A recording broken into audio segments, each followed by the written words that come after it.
one of the standout freakiest things that has ever happened at Stonehenge in the time that I've worked here happened during lockdown, and it was a sighting of a UFO. Now, that is so relevant at the moment with all these balloons being shot down left, right and centre and all this strange stuff going on.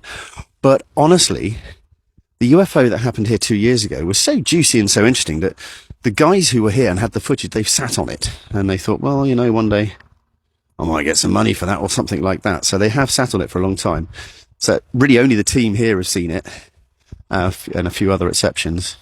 There's some stills, but this is the story, okay? So what happened in June 2 years ago, midst of lockdown, about 5 o'clock in the morning, there was a balloon spotted by the two security guards. At least that's what they thought it was, because it was floating without any noise, off in the distance, quite low.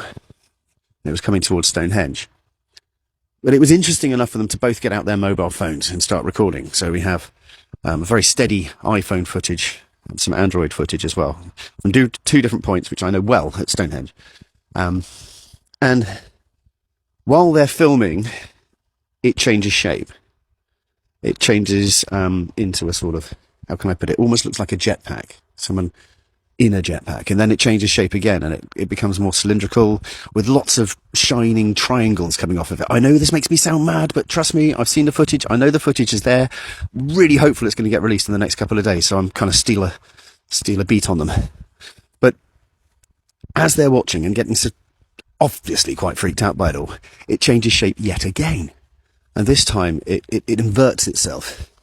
All of this is silent, and all of this is very close to lots of military bases and stuff. And by this time, my dear friends, the security guards, are truly, truly losing it. They can't believe what they're seeing, and, you know, as you would. And the footage is about 3 minutes long or so.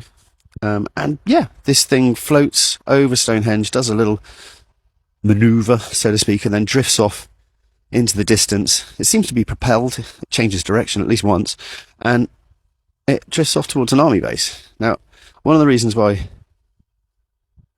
we didn't do much about that for a long time is because we thought it was probably military or something like that, but in the context of what's happening at the moment, interesting stuff.